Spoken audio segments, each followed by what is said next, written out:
Hi, everyone. Carmen Dinisco here, UIA TV. We got another great one for you. This has been an awesome ride. We got Mr. Christopher Guerrero running the workshops for this series. Let's bring him on, co-host Chris. What's happening, my friend? Hey, Carmine, good to see you. Hey, today's a special day for me because it's a long time, I want to say colleague, but he's more of a friend now because it's been so long. And, it takes us back to my BMW days when we were in Greenville, South Carolina together. Steffen went on and did some pretty big things with BMW in different countries. But pretty fun day for me and a great honor to have him on today as a guest. That's awesome. We got another co-host, Mr. Matt Nunzio, on with us, man. I feel privileged. This is a great show. Well, we try. We're here for you, Carmine. That's the whole thing. I was just telling Steffen that when you talk about toys, Matt's name, right? Yeah. Matt's like the toy god in the U.S. Well, I have made BMW toys. So I understand you own a couple of those toys as well. Next time when you're in Nuremberg, we can see us, hopefully. Yeah, I will make that a point. I would love to go. Would be a pleasure. Let's do it. So hopefully the world opens up and I can go over there. And thanks a lot for having me. Yeah, we're glad to have you, Steffen. I figured today, we'd talk a little bit about the BMW days, and then Steffen was he'll tell you, I think 30 years at BMW, but transitioning out of that role, he had a really important role, big role at BMW, into becoming truly an entrepreneur now and starting a new health program. And he's got a whole process. He's got a health network, a TV. He's working with one of the largest companies in the world, Bayer, on it. But let's get started let's talk about BMW. Let's have some fun. Let's go back to the old days, 1995, right? BMW, to me, I mean, what a learning experience for me. They have some of the best quality systems in the world. I mean, absolutely to no other, right? And Steffen was part of that. He is the guy, the main guy. He's the one, when he walked in your plant, you better have it together, or he was going to point it out that you didn't. So let's talk about that stuff in a little bit. Tell everybody, what your role was at BMW, and really talk about not just how you developed the U.S. market, right? Greenville, in a place where I live now, it has boomed and grown thanks to BMW coming to the U.S. But how it started out with, I think we were doing at the time the Z3 and the X5, 50 cars a day, to now 1,000 cars a day, now 2,000 cars a day. Went from about 100 people on the supplier plants, 1,000 at the assembly plant, to over 12,000 today.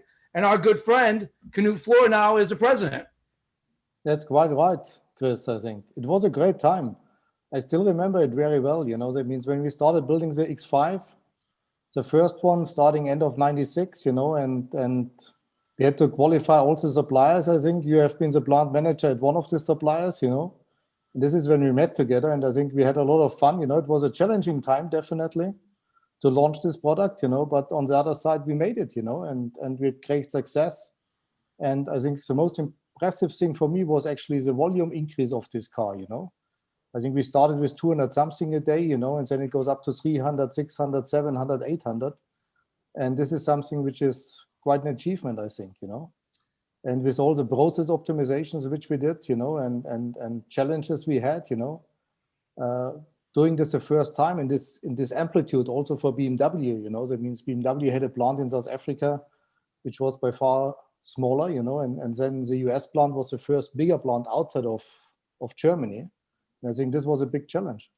And I think back on those days, again, it was a long time ago. I was a lot younger, still as good looking though, but I was a lot younger. I'm sorry about that. I knew Carmine would like that one. Right. So I'm coming from Ford Motor Company now as director of engineering into a plant that I was responsible for the engineering changes. And I think the first couple of years at BMW, we had where it was like 680 engineering changes one year. I think another 800 the following year, like 1,400 engineering changes in 2 years, because this car, the Z3 in particular, I mean, literally blew up. You couldn't get one. I mean, even the movie stars wanted them. You couldn't get them. They had a 2-year to your backlog. And now you're doing this in a city in Greenville that's used to textile and bakeries, right? Baking, like very different. Now you're building a high quality, really sophisticated machine with sophisticated equipment. And I can recall me looking for good quality people was a challenge. I mean, unemployment was extremely low. So people who really wanted to work were working. So that, and everybody now is coming here, right? There's BMW, there's all a supplier pool, and everybody is pulling from the same employment pool. So you got a lot of things going back and forth, people taken from different plants. Then we eventually, developed a supplier committee where we all would meet once a month, including BMW, and make sure that we were all communicating, all pulling in the same direction. We wouldn't take from other locations. So it was for me an incredible learning curve and a lot of excitement. And working with guys like Steffen and Knut, I mean, it's probably some of the best days of my life in my career in the automotive industry. And not to tout too much, but be careful when you play golf with Steffen, because he's a ringer. Okay. I can still remember these days, at River Falls Golf Club, and when we had our supplier meeting, and then afterwards we had a lot of fun just playing a round of golf, So I always found a way, always. I don't know how I did it, being the number one guy in control. I don't know how I did it, but Steffen was always on my team, always. And it was a pleasure, Chris. It was No, but it was great. I think, that means we also started supplying parts just in time, as you remember, and the color mixes BMW has, and the complexity, of the wood and the dashboard parts and all this, and I think it was an interesting time, but very, very nice. Yeah, it was absolutely, absolutely the systems were really sophisticated. And I'll give you an example. And I asked this question to Matt, right? So we have what was called a live broadcast system. So at the main plant, there's a stacker, a car falls off a stacker. And to us, the clock starts. That means it's been welded and painted. Now it hits the assembly line. So each cue, my plant was doing the instrument panels, door panels, glove boxes, blogger boxes. These are all sequence parts. So soon as that hits the line, we get notification on what to build and really the options. So, and like Steffen said, a lot of options, colors, a lot of fancy controls. So you have to be prepared to build those on demand. So I would ask you this, Matt, if you had to take a guess, how long do you think it takes to build, let's say, an X5? 4 days. 4 days. So I've heard anywhere from 4 days to 4 months, right? So the goal was under 2 hours, literally, from the time it came off a stacker, right? We get notification of the options for the instrument panel, which was really complex. You have to build all the options, put them on a rack, put them on a truck, take it to the line within 30 minutes. It would roll up into that section, like door panels was 300. Blogger boxes were like 500. Instrument panel was 200, I think. So when that car rolled up, that person building the car had to reach over and find that component, that instrument panel, within all of this, within an hour and a half. So you can only imagine the level of complexity on your systems, the amount of process control and functionality in the plants, the amount of equipment functions, maintenance, where nothing could go down, because if that line went down at the time, you had 2,000 people literally standing around while you got charged back at the plant levels $1,100 a minute. So that was less though, the chassis. So like how long would it take them to, and how much inventory would they hold on the prefab parts before? So usually 50 cars in a rack. And so that's all the prefab is done, welded, it's through the painter, and then it's stacked. And they can pull the colors they need for that day. But typically 50 cars were in the stacker. We build live, meaning the plants, when we get notification, we'd have inventory trains running through the plants, like bus stops, literally coming through to the assembly locations, and we would build it live. I mean, when we first started, it wasn't, I mean, as smooth as it was, 3 years later, right? We had like tool change times that were 10 minutes. We had painting that was flawless. Exactly. Yeah. And a lot of that, and I'll let Steffen talk a little bit about it. A lot of that had to do with the intense quality systems. And once you got everybody up to the speed of BMW's quality standard, your repeatability was really good. So Steffen, talk about that a little bit. Talk about, your role and the level of detail. I mean, he was handling all the quality systems. So he was doing the audits, making sure all the supplier bases and the plants were running in accordance to the quality standard, and really making sure everybody was trained properly. Yeah, I think the most important thing is process control. I think this is what we have learned a hard time. I think, we have learned Six Sigma tools. We have learned certain things to make this happen. Actually, to control the process in a certain way that the quality is okay. You get the parts just in time delivered to the plant, and then everything works perfectly, and the customers are happy. And I think this is something which we should not underestimate overall. This is a tremendous job. And when you have a volume increase, I think Chris mentioned it. That means we came down from 250 units a day, then up to 500, 600 units a day. And then we are talking a different ball game. Then it's a complete different number. And when you have to supply, like Chris did, when you have to supply these parts just in time, you just get a small notification, and then people start building this. And then you have a lot of options and variances involved, Then I think it's a key point. You need a proper process control. And this is where this audit comes in place, process audit, system audits, and other things. And this was something which I think, like you said, Chris, I think this is something which we haven't been perfect at the beginning, but we are learning by doing, and we moved on and forward and forward and forward. And if you look back today, I think the plant is now building over 1,000 cars a day. I think it was 1,200 roughly around about it. This means you build every minute, you build one car. Wow.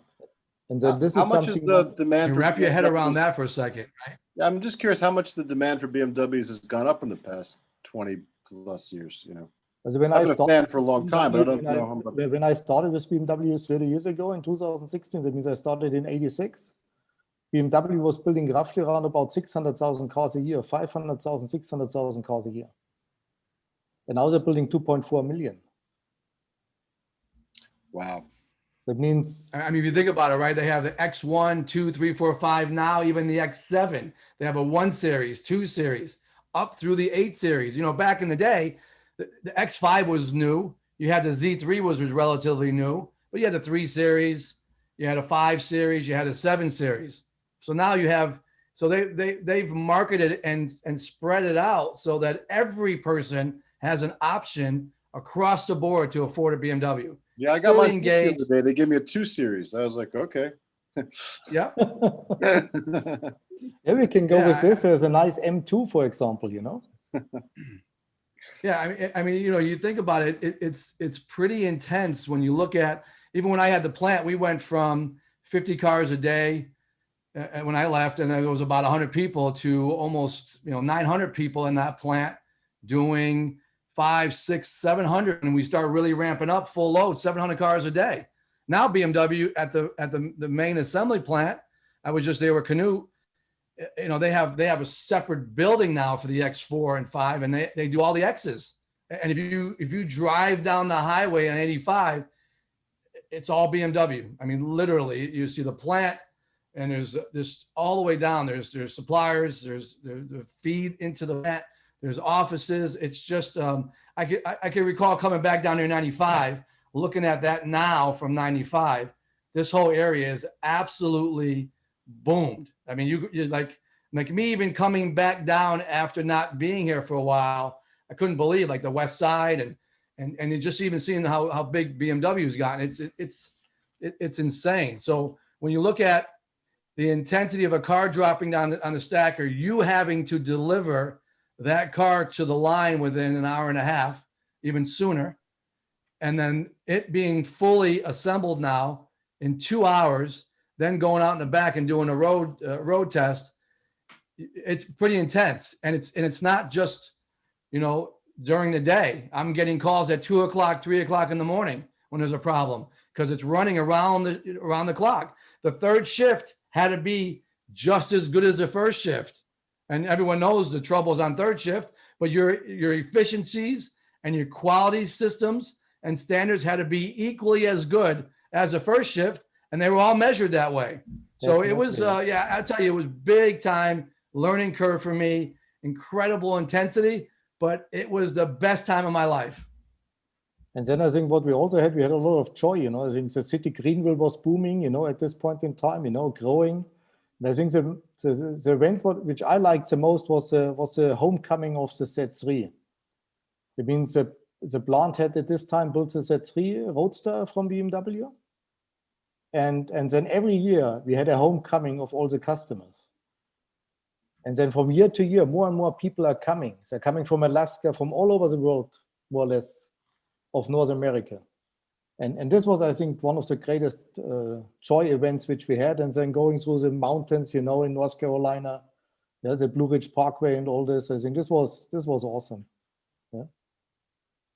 Yeah, and it really was. You know, I look back on those days and I look at what I learned. It was something you just, you know, you can never take for granted. It was such a incredible experience, and you know, getting a chance to build a relationship with you and with Canute and the whole crew. And you know, I think we even got JD Powers Award year over year, best in quality for the Z3. It was the most improved by any automotive facility in the world. I mean, it was huge, and it was, you know, that was just continue to build momentum, right? When you're building a plant and you're putting systems in place and you're growing it, it becomes even, you know, more satisfying when you can do that. My favorite memory of all time, and Steffen always says, how do you remember all these things? Because it was a big deal for me, right? We had an audit, a VDA audit, you know, and that's like it's the most difficult audit you can do. And this is before I truly knew Steffen. So he's coming to the plant to do an audit. We're getting ready, right? We're doing our thing like we always do, but you're never truly ready for an audit like this. And if you get a bad score, okay, I'm the number one guy in the plant, it's big time trouble, right? So we have a great team. We're working our butts off. I don't know Steffen, but I hear he's the number one guy in the world. He's the toughest guy to do an audit. So I'm thinking, this is great. I got the toughest guy in my plant doing an audit. He comes to the plant, he does an audit. He finds some things, you know, and we start building a relationship. You can see the chemistry was good, which is really important when you do these type of audits. He saw that the team I had in place was hustling to make sure whatever he needed got corrected. He could have given me a worse score. He told me, make a couple changes, make sure I see some data the next day, and you'll be fine. And he gave me a 76. It was one of the best scores in the group. And I stand here proud as the day is. We are still friends, Chris. Yeah, right. It made I mean, you can only imagine when you work your butt off for, you know, 2-3 years, a guy like Steffen comes to the plant and you actually get, you know, a score like 76. I think you gave, or at least a BMW assembly plant received a 72. So we actually got a better grade. It just builds momentum, right? The entire team is like incredibly excited, knowing that what they're making an impact. He was just looking out for your mental health. I believe so. I do, because that's why I still remember it, you know, 25 years later. And he says, how do you remember all these things? Because it was a big career decision for me at that point. I needed it. But I think, Matt, this is, you know, after that, yeah, I mean, you know, after that, Steffen went on. So talk about that a little bit, Steffen. Talk about some of the things you look for in a world-class manufacturing plant. And then talk a little bit about after those days, you know, you went on to do bigger things in the other parts of the world. I think it was a good point from Matt about the mental health, you know, and all. I think we have worked a lot our butt off, you know, at this point in time. You know, we worked many hours and all this, you know, we had for sure a difficult time, but it was still all fine, I think, you know. And then I moved around the world, you know, I worked in Mexico, in China, like we talked about, you know, building a new plant in China and things like this, you know. And then I think Chris mentioned it, after 30 years, then I stopped working for BMW. Okay, why did this happen? Maybe we can change the subject now if this is okay for you guys. Sure. Yeah. Perfect lead in. 30 years at BMW is amazing. I had exactly most people, I had exactly 30 on years the is day, amazing. Chris. I had 30 days exactly on the day, you know. Yeah, I timed it out crazy. and I said BMW was in this year, BMW has celebrated the 100 years, you know, and I celebrated my 30 years, you know. Yeah, I mean, you need to be congratulated for that stuff. And seriously, I mean, that's a huge milestone. 30 years doing what you were doing, not just in the US, not just in Germany. You did it in Mexico and China. I mean, I can't even imagine what it's like putting a new plant in China, right? I had the opportunity of really starting this plant up in Greenville, but you doing it in a whole different country, completely different culture like China. So again, congratulations, man. Thanks a lot. Great career. But then I changed my profession more or less, you know, Matt. That means I moved from this automotive industry into the health industry. And why did I do this? You know, why did this happen? You know, it means I have seen more and more people which have been affected by stress and burnout. And I self was also affected by this. And I figured out I was affected by this twice. The first time I didn't know, you know, I didn't recognize this because I was thinking about something is going wrong, you know, and you never know what's going wrong exactly, you know, and nobody actually was supporting you. And then the second time I was more curious about this and I figured out what's going on actually, you know, that, something is completely wrong. And I, as an individual, I do not understand this fully, you know, what's going on in my body, in my mind, and all these kind of things. And this is when I was starting, and Chris mentioned it. That means we are technical guys, you know, we are guys which are thinking about process improvements and analyzing stuff and all this, you know. And then when I was thinking about this in 2016, beginning of 2017, I was saying, okay, let's analyze this deeper. You know, I would like to understand more because more and more people getting affected, you know, and they're getting younger and younger, my doctor said to me. And this is something where I thought it would make sense to look into this, you know. And then in 2017, as I sit at this table here, I invited a few friends, okay, in total around about 10 friends, and we talked about this topic. And they said, yeah, let's do something about it, you know, let's change something here, you know. And then I started analyzing. I learned more and more about myself, you know, what I should do, how could I recover, and what should be the next steps for me to feel better. And doing all this, I think it was important that I have started to get a more holistic approach about this topic. Yeah, because I found out that certain experts are always thinking in silos. The one thinks in this silo, the one doctor, the other doctor thinks in this silo, the next specialist thinks in this silo, and so on. And we all learned, Chris and myself, we all learned to look at a holistic approach, you know, that means what kind of influencing factors can we have and what finally leads to this burnout. And I have to say, I have a good doctor here in Munich, you know, and she knows what she's talking about. She's looking into this people as well for the last 10 years, 10, 15 years.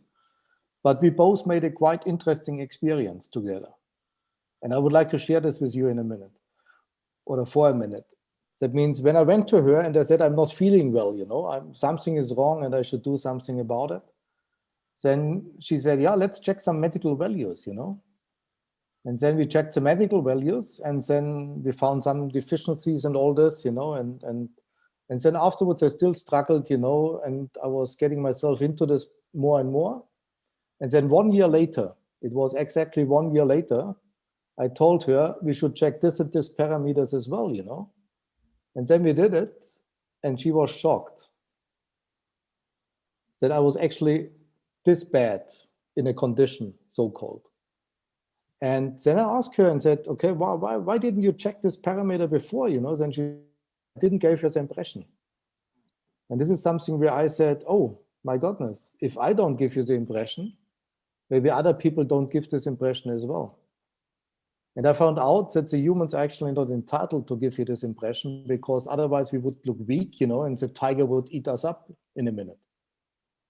And this is something I think what when I started really looking into this more deeply and had the idea to found a company. Yeah, so think about that, Matt. So you go from being in a corporate environment for 30 years, you're developing people, systems, plants, your startups in different countries.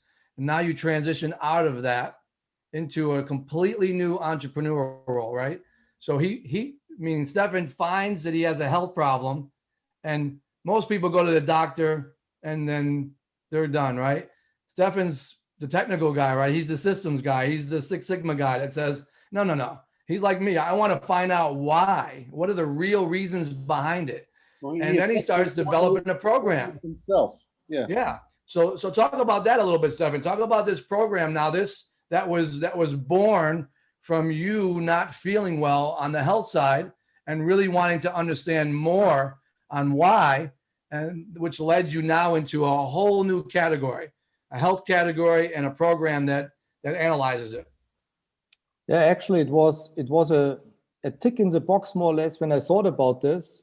And we are car guys, Chris. That means we have a dashboard in the car, We know the fuel tank is full, we know the oil pressure, we know the oil temperature, we know the speed, all this, But then I found out the human being does not have a dashboard. That means we just feel symptoms, And based on this, I thought, let's make a patent, And this was actually the first step about thinking about this. That means I figured out that we need certain parameters, we have certain symptoms, and I don't have a dashboard for myself. So what should I do? Let's develop a dashboard for the human being.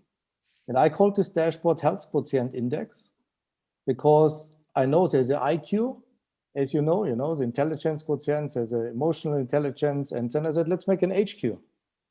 And we filed a patent in Europe and in America exactly for this. And based on this, the thoughts are going on further, And what I recognized from analyzing all this, it all starts with symptoms. And the difficulty for us as humans is that this is a sliding process. Then the symptoms you judge not properly. And that's why I developed a questionnaire, which is maybe slightly different than which you normally know. And this questionnaire is talking about symptoms. That means what you feel, what you see from a mental standpoint and from a body standpoint. That means body and mind. And then we also talk about stressors, for example, which are coming up on a regular basis for us humans. And this was actually the first or the second thought about developing a questionnaire, and then finally out of this, developing this health quotient indicator, which gives you as a human a kind of a dashboard where you stand. And we did the first pilot also within the BMW group, with a small group of people. And we did a friendly user test. And then we actually more or less confirmed this way of thinking, is it working, is it not working? Can we relate to this? That means if people are feeling a certain thing, they have certain symptoms, what are the medical values telling me, and what is the overall gauge? And this is something what we have started now to have a proof of concept. And people already sending me messages back, okay, that means without this, they would not have gone to the doctor, because they just feel a little bit lazy, they feel a little bit tired, they're a little bit exhausted, but they don't see the amplitude, what's actually happening in the body. And based on my experience and talking to a lot of people around me, which had the same problem, I think this is what got us going, to move into this direction.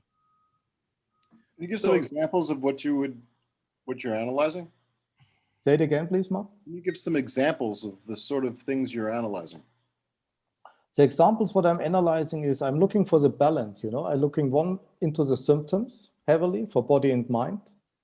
Then I'm analyzing the balance, what the people do off work. And what we also did is, for example, because a lot of these burnout questionnaires or stress questionnaires, you call it, they focus on the work-related items. But I found out work alone is not the only thing which concerns us as human beings. That means we look into the work life, we look into the private life, we look into the society influences which we have. I think this is getting stronger and stronger, over the last couple of years and decades. And we also look into the new world always on, I called it. It means always on are the mobile devices, which we are using on a daily basis, and maybe you have, so sometimes people use this mobile device, let's say 2-3 hours a day, They're looking into social platforms, they're doing this and this and this and this. And this is all for our brain work. That means our brain uses a lot of energy, and this is what we're looking into. That means, do we have a certain kind of stressors in these areas? How much balance do I have? And important is also nutrition. That means it's a complex field of all aspects. So what we are doing is looking at it from a holistic approach, not only from a work perspective. So Steffen, let's talk about your case in particular. And you don't have to get to too many details, but you had some underlying issues your doctor wasn't catching until you brought them up, which would put you into a risk category. So what did you do now? So you got a chance to analyze it. What did you do to make your health improve? What are some of the things that you immediately saw that the normal doctor wouldn't have caught, which is making this program that much better for everybody to take a look at their own personal health? This is exactly right. So it means when I was starting thinking about this, and I had my first, friendly user test participating people, and when they went to the normal doctor, I call it now normal doctor, okay, to their normal doctor, which they normally go to, okay, and I gave them some medical values they should check, and then the doctor said, oh, I cannot check this, because the insurance company is not paying for this. And I'm not sure if the laboratory can look into this, And then I found out, what's going on here? That means the insurance company is not paying for it because then the doctor is not looking into this. And this is something what brought me also into this, let's say, thinking that it is a complex environment right now which we are living in, and the medical setup, I think, is not made for this currently. That means this topic is a topic which the individuals have a difficult time to analyze this properly, okay, for themselves. And on the other side, the medical side is also not prepared for this to 100%. And I can tell you, Chris, in Munich right now, I would say I know 2-3 doctors which are looking into this. But if I just look into the doctor side, and they don't talk about nutrition, they don't talk about other things, for example, Osteopathy has helped me a lot, for example. And this holistic approach actually is not covered right now. And also, I think from a importance of a little bit of a medical understanding.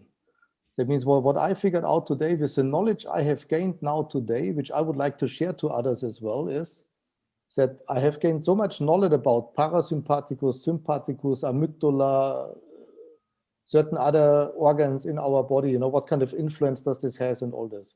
Mm-hmm. And this understanding has helped me now to get a basic foundation of knowledge about this. And I think this is something what I have found out as well, that people don't know about this because nobody talked about it. You do not learn it at school, you do not learn it at university, you do not learn it later on. And this is something which I have found out for myself, which has helped me tremendously to get an understanding. And when I talk about this now with other people, which I have now, which made our questionnaire, then I see, it's like I've learned something. I didn't know about this.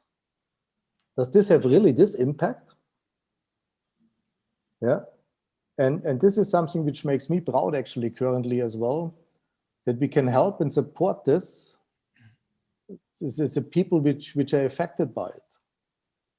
And like I said, I have one lady in Munich, she is roughly around about 40 years old, and she was shocked, yeah, she said, I could not believe it because I just was feeling a little bit lazy. You know, I was very tired during the day. You know, I have a lot of stress and this and this and this, and my parents are not feeling well. You know, and then she said, without you, I would never ever discovered this. And if we move 1 year later, maybe from now, and I would have not done something, okay, and certain organs already had some deficiencies, and she said, I don't know what would happen in a year, you know. And this is something what I would like to achieve, to give on the one side a certain kind of knowledge to the people, on the other side open their eye about things what happen, listen to the symptoms, and get a different feeling for this whole thing. Yeah, I mean, I remember when I first saw you after having not seen you for a while, I said, wow, you look great. You said, yeah, I've lost some weight and I've trimmed up and I really have control of my health. And that's when we started talking about it. There's certain foods that Steffen now knows he can't eat based on his blood type. So how would somebody get involved in this? If they want to start, they want to reach out to you and they want to evaluate themselves, how do they go about doing that? Let's talk about that currently, then what your plans are to launch it, and a little bit about the health TV program you're talking about doing, just so we can get everybody tuned in to what the next steps are. So what we have thought about is, you know, we started small, you know, with our thinking, you know, that means we developed this patent, we developed the questionnaire, you know, we developed a training program for companies now and for individuals. And then we had the idea, because for me, one of the biggest things was to transfer the knowledge, you know, and I have learned that when I talk to other people, it's important that you exchange your information, and together we are stronger, you know, like we talk now. That means 4 people are stronger than one single individual, you know, like we did it in the good old BMW days, you know. That means if we set a proper team together, then more is coming out. And what we thought about is, we have launched now a site which is called Health Channel 1. How did I came up with this? You know, that means I lived in America for a very long time, you know, I lived there twice, you know, and I know the weather channel, you know, I know the history channel, you know, and I know all these things, you know. And then I was coming up and saying, okay, what do we do now, yeah? And then I did some brainstorming, you know, with my friends, you know, and my partners, you know, and then we came up with the Health Channel 1 idea. That means as we speak today, you can go online, you know, to the site which is called healthchannel.1. Okay, and then you will find all these inputs, and you will find the questionnaire, you will find the program and the information about it. And of course, you can contact me as well and our team, you know, to get more information and to move forward from there. That's pretty interesting, right? When last time we talked about like the Food Network and all these different networks, there isn't really a health channel. So I think that's pretty cool. And you know, Steffen, you talk about, you know, back in the BMW days, and no matter what automotive arena, but I can sincerely tell you about the stress levels, right? You talk about mindsets and having to have some wins, but the stress level of having to deliver live broadcasts on cars that are being built hot, man, I'll tell you, it is. I every day would go run. I mean, people thought I was crazy down in Simpsonville at the YMCA. I'd go in, it would be 100 degrees. I'd go run 3-4 miles, and I would time myself, and I try to get better and better with my time of my younger days when I was running track. But you know, for me, that was my way at age 31 to relieve stress. It felt great. Then I would, you know, go to play some basketball or lift some weights. But I always took that hour and a half in the middle of the day, knowing it was going to be, you know, I was at the plant at 5 and there until 10 at night. I was taking that time out during the day. And I think it's the same thing here. You know, I can't do that anymore like I used to. I can't run those 5.5 minute miles and do it for 5 miles. I can do it in small increments. But so what does that mean? It means I have to watch what I eat. I have to understand what I'm eating. I have to understand more about my blood pressure and the different things that give me that health. So talk a little bit about that, because I think this questionnaire is a big part of that. It kind of summarizes where you are as a current state, like we do when we talk about lean. You know, your current state and your future state. Everyone says, I want to lose weight. Okay, great. But this is a roadmap. This shows you from an analytical standpoint where you currently are and what your current state is. Exactly, Chris. I think I just could maybe give you guys an example. I was normally eating, when I was young, I was eating, for example, I like Italian food, and I was always eating spaghetti vongole, and I felt well, I order it, and then everything is fine, and then 1 hour later or 2 hours later, it's all out again. And I didn't understand, why is this happening to me, It means I digest something, I eat something, I think it's good, I like it, it's Italian food, spaghetti vongole, I love it, and then all out, And then I was thinking about this, and like I said, I'm more looking into this holistic thing, And then I went to another doctor. He's focused on nutrition and food and blood type and all this, And then I found out my genetic food disorder. And then he showed me a list what I should not eat. And then I was asking, why should I not eat this? Yeah, because your body will not accept this. And then I looked into the list, and then I crossed it out and I said, yes, of course, I should not eat tuna.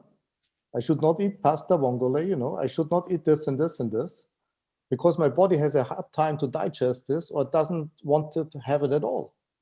And this is something what I thought, oh, this is quite interesting. I didn't know about it. And then I changed my complete diet, but I changed it completely. You see, I love cakes, I love Austrian cakes, and sugar and all this, and it's awesome. But I reduced it now. It means I made a complete new setup, I would call it, about my nutrition habits. And this is something what helped me as well now to feel better and to get better. It's quite amazing. That means I have no digestion problems right now for over 1 year now. And everything looks fine.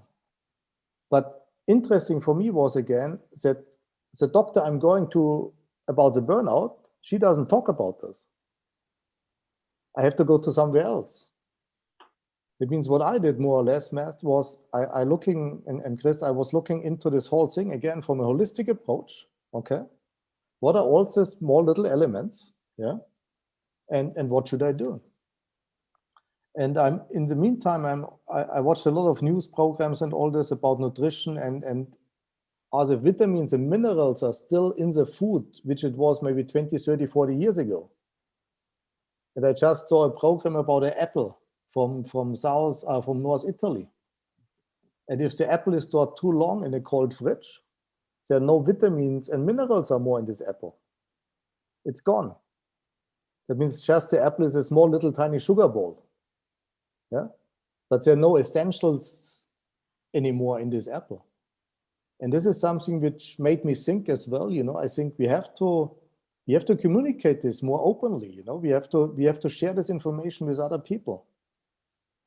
That we know not everything what we eat is actually healthy, anymore.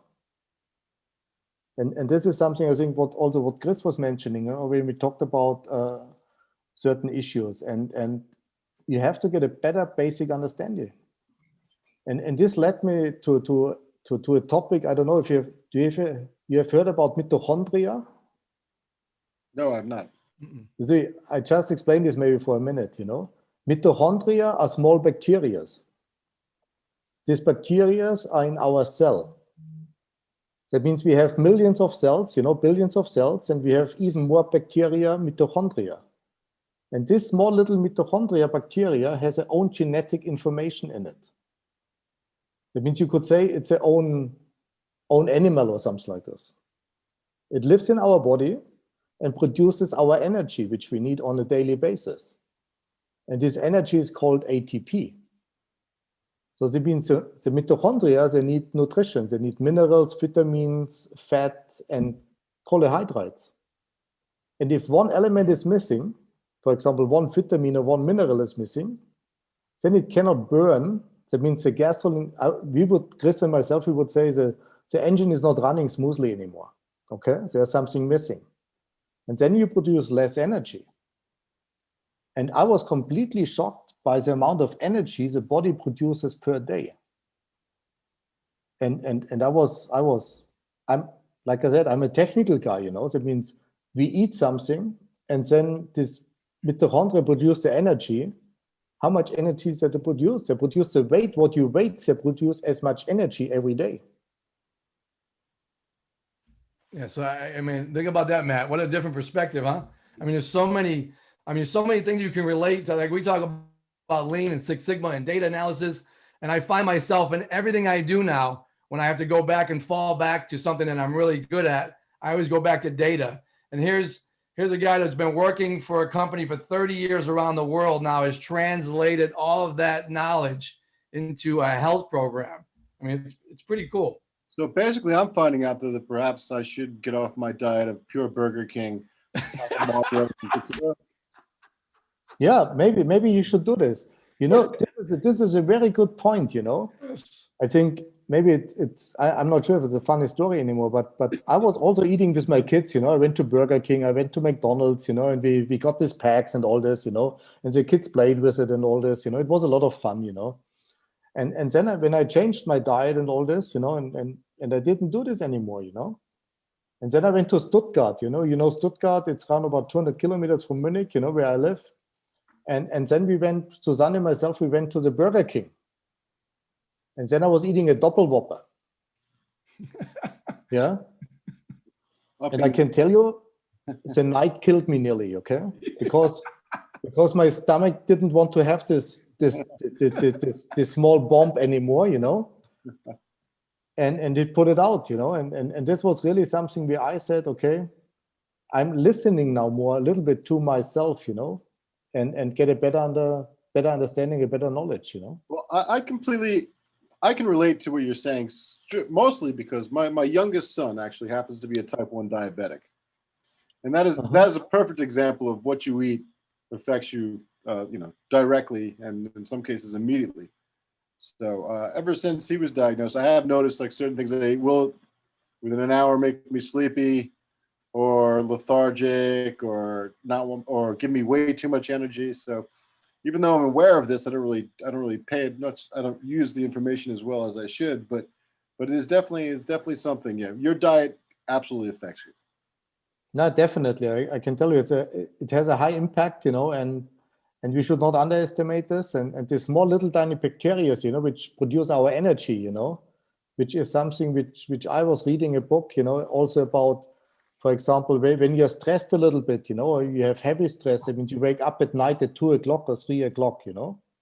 And I always didn't understand, why do I wake up at 2 o'clock at night? You know, what is this all about? The light switch is on, you know, I cannot sleep anymore, you know, and it's I don't know what's happening, you know. And then I was reading in this book about this mitochondria, and there was this doctor was saying, yeah, this it could also have an effect, you know, that you're running out of energy at night, and this wakes you up. And then I talked to my doctor, what could wake me up at night, you know? And then we made some allergies and said, okay, this could wake me up, this could wake me up, this could wake me up, you know? The cortisol level could be too high, you know? You have not enough energy in your body. And now I understand all this, and I can cope with it in a different manner. And I understand what's going on. And this is something I think what I didn't know before. And it helps me now to get a better understanding about my body, about my behavior, about what's happening, you know, and how can I steer against it? You know, what can I do to stop this again? Because sleep is one of the most important things I found out for our health and for our complete, let's say, energy build up again. Yeah, I talked to a guy in Italy now. He participated in this program, and he did the questionnaire, you know, and he had a very low score. That means his fuel gauge was getting close to empty. And when I talked to him, and I didn't know him before, you know, and I had an interview, 1 hour call with him, and then I said, well, what's happening? Tell me a little bit more, you know. And then he said, yes. For example, every second day, every third day, I cannot sleep at night. I wake up at 2 o'clock at night, and always the same time, you know, 2:05, 2:04, 2:03, and then I cannot fall to sleep anymore. And then I said, how long does this happen? And he said, it happens a long time, you know, it's weeks now, you know. Then I said, okay, no wonder why you feel like this, you know. And now we should do this and this and this and this, you know. That means what I learned the hard way, I would like to explain now to the people what could be done and give them a kind of Chris would maybe call it a toolbox or something like this, which people could do and understand better what kind of benefits this can finally have for them, Because what I did over a couple of years now, I don't want to have this, that anybody else should experience the same thing, And I think we can change this, definitely. Yeah, so Matt, the Burger King diet's got to go, buddy. All right, I'll switch to McDonald's. I understand. So Steffen, when we talk about like your analytical side, I know you worked quite closely with the professors at Bayer, which is one of the largest companies in the world. Talk a little bit about that, how that got spun into the program and the testing they did. And people may think Bayer, they make aspirin, right? We used to buy plastic resin from them, but they've got corporate division in just about every category. So you working with them and Bayer being interested in a program, that alone speaks loud words. I think this is something what you're quite right. I was looking roughly around about 2 years ago. I was looking for a professor who would like to do something with me. And the difficulty I had when I talked to these professors was every single professor was in one field of expertise again. And I said, I would like to do this for body and mind. I would like to have a more holistic approach. And it was maybe a coincidence. My daughter studied in Milano. I lived in Milano for 2 years. And then the roommate for my daughter, Leonie, the parents, I didn't know them because the kids didn't talk about it. That means who are the parents and like kids normally do. They don't talk about us. And then I met him at the final party, of the university when they get the exam and all this. And then I asked Fred, what are you doing? I said, yeah, I'm a professor, doctor, and da. And then I said, oh, great, I'm looking into this health business right now. And this is when we came together, and he supported me fully in developing this questionnaire, and also developed this program together with another company. And this is something where our first customer, like Chris said, it's a Bayer company, looked into this now with more than 100 managers right now in the upper organization level. And we got very, very positive feedback about this. That means you will also find the testimonials on the website Health Channel 1. And this is something which makes me right now very proud, because it's a big company, and we get positive feedback, and it looks like it's that we are moving forward. And this is something which is my main intention, is to support and help people to develop a better understanding for this and don't fall into the same pitfall which I did, let's say, and be proactive. Because I also have learned from experience that means if you identify this early that there's something wrong, and there are several indicators, medical indicators, which tell you this, besides our questionnaire as well, and then you could move your steering wheel into one direction, and then you get out of this. But if you're deeply into this, and I defined more or less 4 levels, level 1, level 2, level 3, and level 4. I was in the level 3 plus, I was close to level 4, I think. But I also talked to people which are in level 4, and the pity is really, and I feel sorry about this, they will not come back to work anymore. Yeah. And this is something what we have to avoid as humans, I think, And this is something which is my biggest intention, to support and help people to get a better understanding about this, to get a more holistic view, and to also understand certain things, maybe what's going on in their body, what's going on in their mind, and what they can do preventive most properly. So Steffen, if somebody, our listening audience, wants to reach out and they want to take some action, how can they contact you? Where can they go? Send them to the places where that you can be part of it, and they can understand what the next steps are with the questionnaire. So what we did now, we launched this Health Channel 1 webpage. You can go online right now, and we said the first 1,000 questionnaires are for free. That means whoever want to participate, can go onto the website, can do the questionnaire. We have developed the questionnaire now for employees. for entrepreneurs and for students.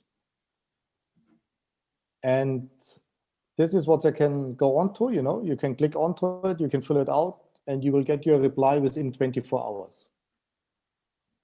This would be the first step for me, Chris, I think, you know, and then you get a kind of a dashboard, you know, and you can also see this in the testimonials that if you see your report, you already see a kind of it's like a mirror, you know, you see something on paper. Oh, here and here, I have to be careful, you know, and then you will also get some advices from us what you should do next, you know. And this is where I would like to learn from the guys, you know, which are participating, and we are a team, we are a group of people, you know. And in this case, for me personally, I can tell you out of experience, if you go to the doctor too late, it can be by far too late.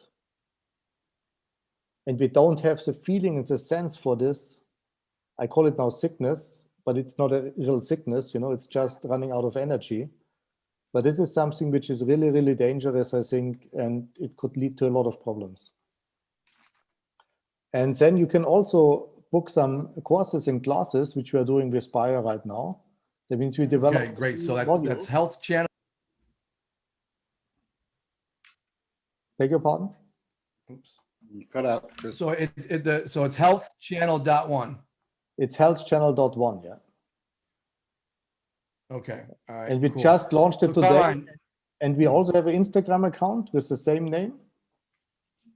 And we will post also videos on a regular basis. I'm just planning my next video with Carsten.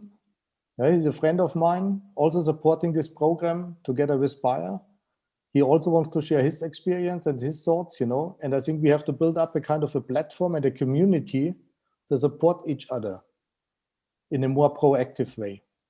Yeah, no, this has been really great, Steffen. Thank you for all that information, and just amazing the crossover from corporate, right, to entrepreneurial level at health. But I thought before we go, we talk about a couple more things, right? That we can't leave without talking about your racing skills in a Porsche vehicle and the amazing Oktoberfest. So I used to go around, I was telling these guys, I used to brag and show them, I got a brand new BMW, I had this cool M6, and I'm having dinner with these guys one night, and they're like, why do you keep showing us your BMWs? We don't drive those, we drive Porsches.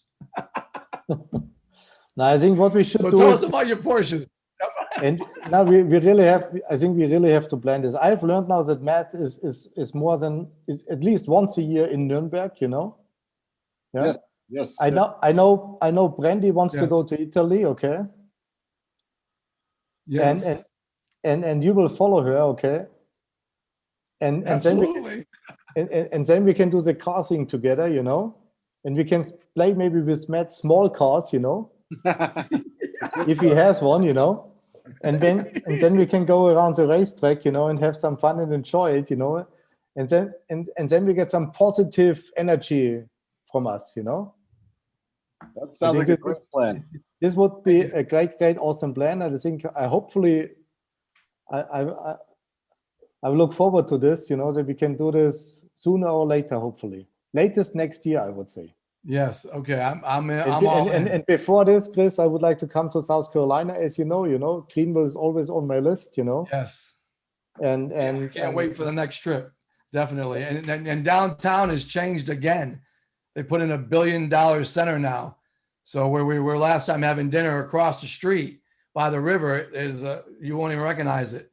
There's $1.4 million condos. There's another motel, a conference center, a mini shopping mall. So they spent $1 billion on it. And of course, I wouldn't do any of us any justice if I didn't talk about Oktoberfest.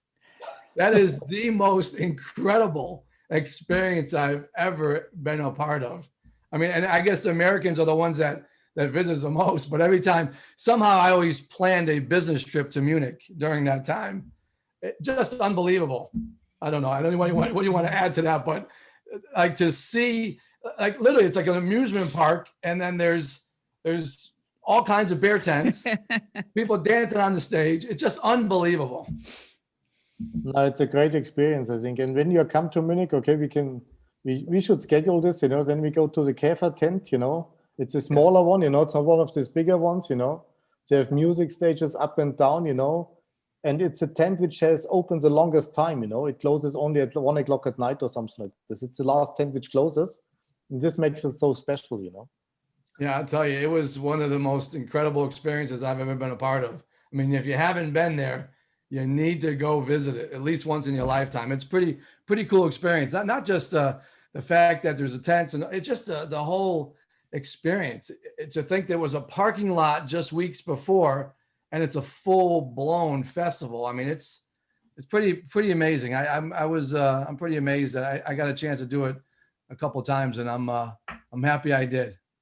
No. Yep.